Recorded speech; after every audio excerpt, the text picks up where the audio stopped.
Regresamos en la radio con Aarón Tapia. No son relaciones públicas, es periodismo sin tapujos ni mordazas. Ya estamos en la mesa del día con... Dije Lupito Guadalupe y ahí me trabé. Lupita Ruiz, excontralora, y muchas cosas más, porque luego me reclama, pero bueno, así es más fácil que lo ubiquen. Excontralora del Estado, y José Fidel Ramírez, ex presidente del Colegio de Contadores Públicos acá en Sonora. Bueno, pues la cuenta pública en 2020, no sé quién quiera iniciar, todo suyo. Primero las damas.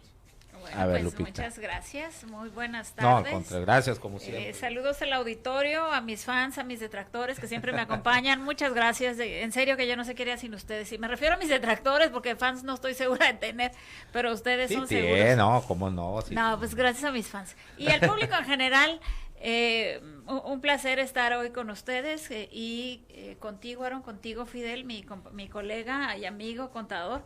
Y hoy vamos a hablar sobre la cuenta pública. Yo tengo que declarar que entiendo muy poco el discurso. No se puede crear confianza en gobierno si no ponemos un discurso que todos podamos entender. ¿Y a qué me refiero?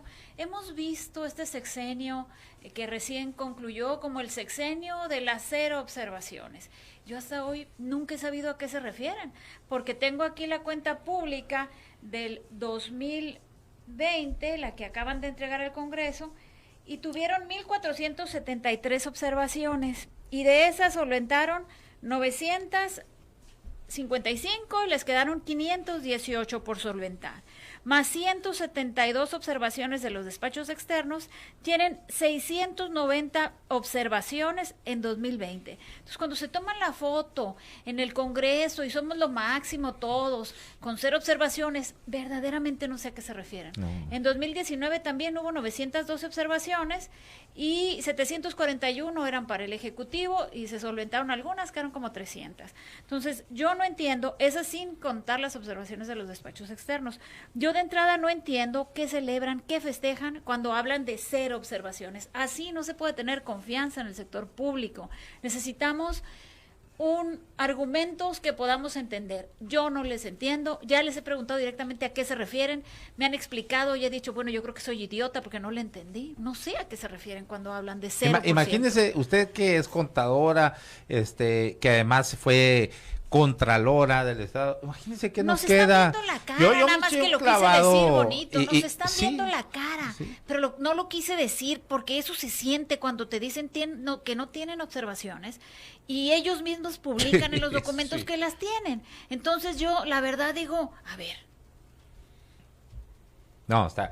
Ahora, ahí se presume un monto de 357 millones.3, que es un perjuicio y daño a la hacienda pública, ¿no? Pero se antoja que es muy poquito, ¿no? Es mucho más, ¿no, Fidel? Y ahorita comentábamos los montos que habían sido asignados para sector salud y otros para contrarrestar los efectos de la pandemia, ¿no? Sí, y que no se y que se implementó mucho menos de eso y no se sabe dónde está lo demás. Sí, primeramente muchas gracias por la invitación, es un honor estar aquí con ustedes, compartir también aquí con Lupita esta tarde y con tu público y comentar algo que realmente yo creo que es necesario que de alguna manera nos vayamos involucrando todos y lo vayamos entendiendo. No debe de ser esto una exclusividad de los técnicos. Finalmente Exacto. Es la aplicación, o sea, la captación de ingresos para aplicar a un gasto público y ese gasto público tiene que beneficiarnos a nosotros. Entonces, sí es importante que sigamos esa huella de hacia dónde se debió haber ido los recursos obtenidos, si se aplicaron correctamente y si no, pues también establecer y señalar las responsabilidades que puedan tener, ¿no? Hablas tú ahí de una cantidad de 357 millones, yo en lo particular creo que puede llegar a más, sobre todo sí. Por una observación sobre la aplicación del famoso financiamiento de los 1,300 millones que iba... 40% iba a ser aplicado al sector salud, ¿no? 40% debe de irse aplicado al sector salud. Me llama la atención sobre esa observación donde dice el mismo órgano fiscalizador que solo comprueban 97 millones. Y que de 500, ¿qué? 42, me dices, sí, 542 son los que están ahí contemplados. Y dices tú, bueno, ¿cómo está que la dependencia que tiene que informar sobre esto? Pues nada más dice son 97 millones y dice, y es que de la redacción se desprende que se podrían aplicar a sector salud, ese 40%. Sin embargo, en interpretación de ese artículo 16 de la Ley de Ingresos del Estado del 2020. Sin embargo, si nos vamos a la redacción, no dice se podrían o deberían, o sea, dice deberá aplicar. Y luego la fracción tercera de ese mismo artículo trae una tabla de cómo se va a aplicar. Es decir, yo no me puedo como funcionario público abstraer de esa obligación, porque ahí me está diciendo que dice con relación a la fracción al párrafo primero, que es la redacción del 16, donde habla de los 1.300 millones, dice, se va a aplicar así. Y hay pavimentación, hay obviamente está el hospital, despensas, ¿no? Está el hospital de especialidades, hay otra serie de infraestructura, porque son créditos a largo plazo y solo se tienen que destinar a infraestructura, no lo puedo destinar a otra cosa. Y pues entonces si realmente de ese rubro nomás me estás comprobando 97 millones, que es lo que se desprende de la lectura, pues ¿qué pasó con los más de 440 millones que debieron haberse aplicado entre el hospital de especialidades, que ya está inaugurado ahora en semanas anteriores, y el resto de las otras obras que ahí están marcadas? Ahora, son más de 90. Sí, hay también un recurso de 1.200 millones de pesos que se iba a aplicar precisamente a implementar medidas de contrarrestar los efectos ocasionados por la pandemia. Sí. Y también se aplicaron 150 millones de pesos, o sea, 1.050, pues no sabes dónde están, ¿no? Los recursos que provienen también de la venta de estadios, ¿no? Exactamente. Son 1.200 millones que tenían que una aplicación específica, y finalmente pues nos quedamos con un poco de incertidumbre respecto en cómo se aplicó y si hay justificación para haber cambiado el destino. Total. Que de hecho tenía que haber habido autorización de entrada del Congreso. Así es, total. O sea, ahí ya nada más estamos hablando, además de esos 357 millones de pesos que vienen en esa tablita, de presunto perjuicio y daño a la hacienda pública estatal. Habría que sumarle esos 1.050 millones de pesos y los otros 445 millones más o menos. O sea, vienen siendo ya casi 2.000 millones de pesos, pues, ¿no? Lo que estaría como presunto daño. Vamos a ver, que tenemos duda, ¿no? Que tenemos duda, sí, pues, o sea, exactamente. Ahora, Lupita, yo publicaba ahí, me parece el domingo, por la noche, que se gastaron 460, porque lo hemos hablado mucho aquí, a usted le ha tocado hablar de esto, 468 millones de pesos, todo el gobierno y sus secretarías y sus dependencias descentralizadas, gastaron 468 millones de pesos en medios de comunicación. ¿Sabe cuánto se gastó en medicamento, por ejemplo, en año pandémico? 227. ¿No? ¿Sabe cuánto en equipo médico? 331 millones de pesos. Eso te refleja claramente las prioridades del gobierno que recién concluyó. Es decir, la calidad de gobierno que hicieron, nosotros no la podemos modificar. Eso que tú dices es claramente cuáles son sus prioridades, su imagen, que igual yo no sé si le sirve o no, porque pues popularmente no mucho, ¿no? Fueron arrasados, ¿sí? Tanto el 18 como el 21, con una diferencia, como ya lo hemos mencionado, de 2 dígitos, y mostrándoles el repudio claro. Pero las prioridades, pues, las definió claramente el titular del Ejecutivo, puesto que deben de seguir una directriz. Y esa fue la directriz que la señora marcó. A nosotros no nos queda finalmente más que evaluar la calidad de ese gobierno, y yo creo que la gente, así, sin los números, lo evaluó perfectamente, y ahí está el resultado de la elección. Pero volviendo al tema de los estadios, en Sonora es interesante ver cómo el SAT, el organismo federal, aún con la pandemia, ha mantenido una recaudación no solo sostenida, sino que la ha incrementado. Sí. En el caso de Sonora, la pandemia los hizo reducir sus ingresos en 1.268 millones de pesos, es decir, recaudaron 1.268 millones de pesos menos de lo que habían proyectado. Sin embargo, dice aquí, esto yo entiendo que se compensa acá porque dice que tienen 1.276 millones de pesos más en ingresos. Principalmente se entiende por la adquisición del gobierno federal del estadio Héctor Espino por 500 millones y el estadio Tomás Oros Gaitán por 426.7 millones. Si nos quieren rendir rentas claras, porque ese es el otro discurso que no me queda claro, deberíamos de saber, si los mencionan varias veces aquí, en qué se aplicó el recurso de los estadios que recibieron del gobierno federal. ¿Hay incertidumbre? Sí, porque hay poca claridad. No se puede confiar ni siquiera en los órganos fiscalizadores, que no pueden darnos claridad sobre la inversión de estos recursos. Cuando los revisaron, porque sí hablan de números, un montón de números de auditoría que realizaron. Y ahí, fíjate que es interesante comentar que de los 70,000 millones de pesos que ejercieron en el 2020, solo 1.300 millones, según el dictamen de el auditor independiente, es lo que se fue a obra pública. ¿Cuánto? 1.300 según el dictamen del auditor independiente, y según la cuenta pública 1.600. No sé si serán 1.600, 1.300, sigue siendo muy poco de los 70,000 millones. Ahora, de esas 700 obras que se hicieron, porque se hicieron alrededor de 700 obras, se mandaron a auditar 34. De las 34, 32 salieron mal. O sea, ¿cómo estarán las 750? No sé. Pero cuando en una prueba como auditor mandas revisar 34 y te salen mal 32. Tienes que ampliar. ¿Cómo ves, José Fidel? Tienes que ampliar. Hay que ampliar la lupa, ¿no? Ahora, esas 32 dice que se hicieron a satisfacción, ¿verdad? Que las arreglaron. Pero mi duda es, ¿qué pasa con las otras? 753 fueron las obras que se hicieron. ¿Qué pasa con las otras, las que no se revisaron? Si solo se revisaron 34 y de las 34, 32 salieron mal.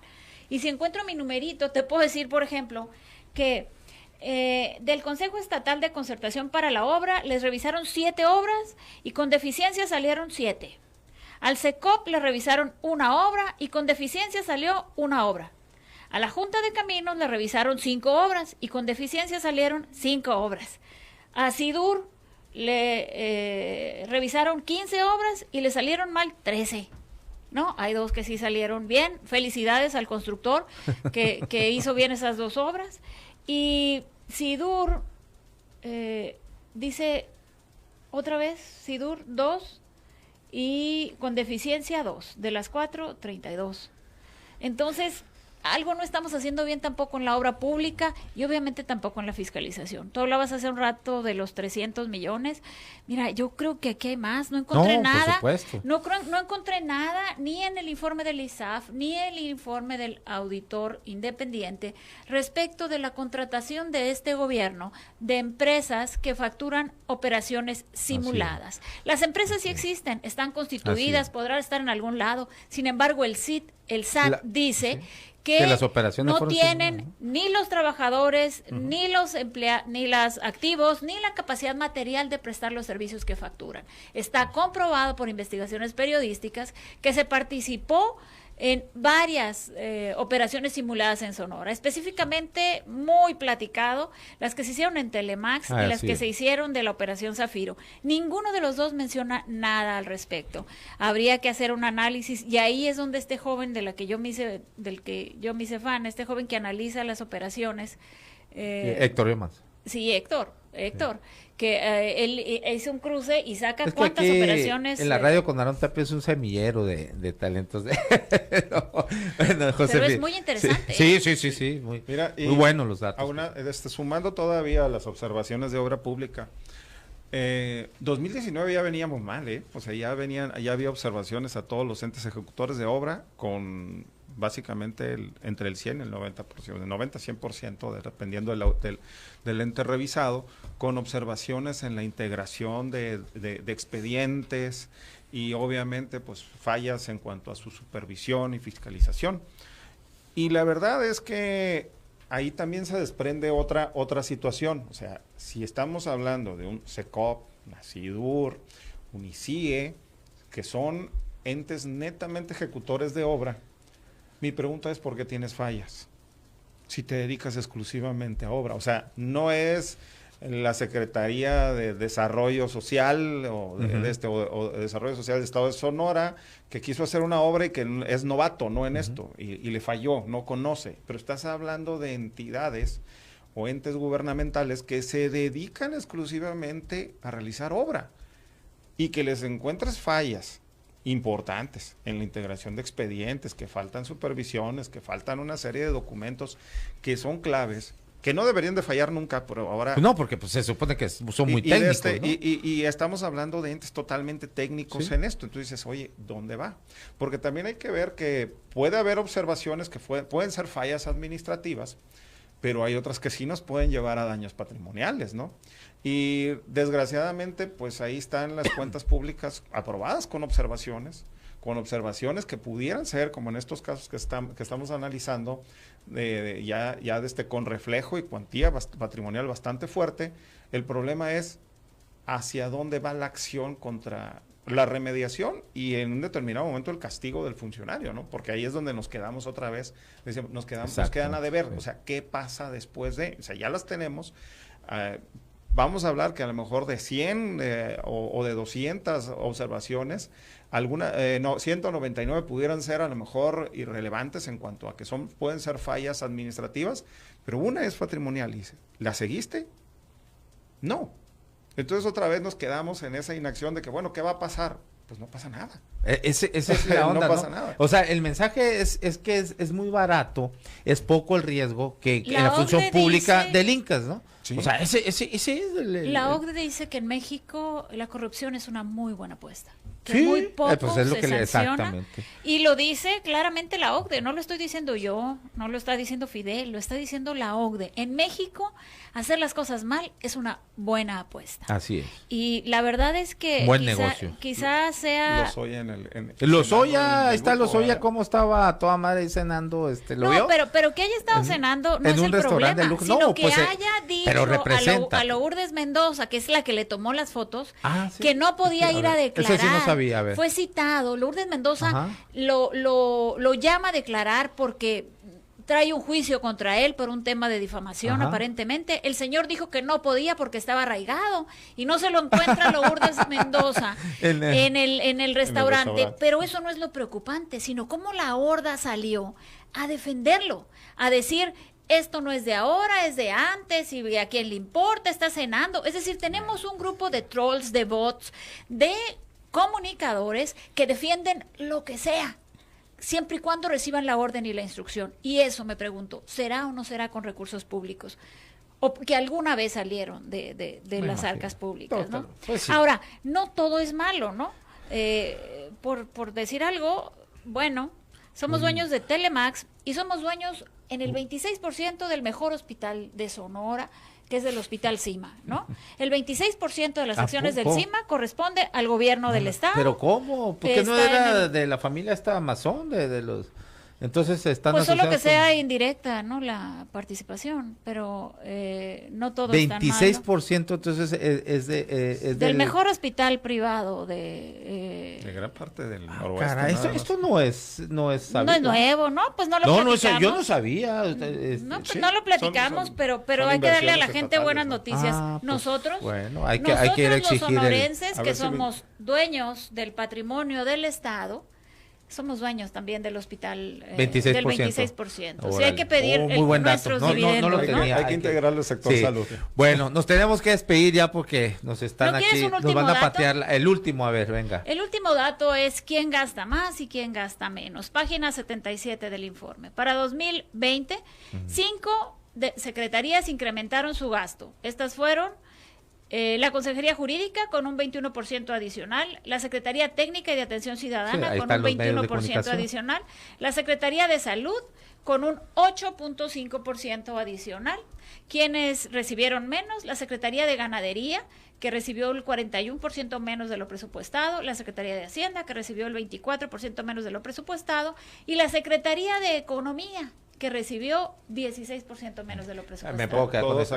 Muy bien. Aquellos que de todos estos, las actividades, sí, ¿no? De todos estos que se incrementan, pues a lo mejor que se pueda justificar ese salud, ¿no? por la pandemia. Es mínimo, pero bueno, y es mínimo, es 8. Eso es lo que dice el dictaminador, que es inversión pública. La Secretaría Técnica, por ejemplo, no tiene ellos presupuesto en sí para gastar a medios de comunicación y sin embargo gastó como 50 y tantos millones de pesos, imagínense. Pero bueno, estaban desesperados por cubrir la buena imagen, entre comillas, de la exgobernadora. Muchas gracias, Lupita Ruiz, José Fidel Ramírez, gracias. Excelente. Bueno, esto fue en la radio con Aaron Tapia, no son relaciones públicas, es periodismo sin tapujos ni mordazas. Nos escuchamos mañana a las 12 del día en Zoom 95.5 de FM, la radio alternativa del desierto.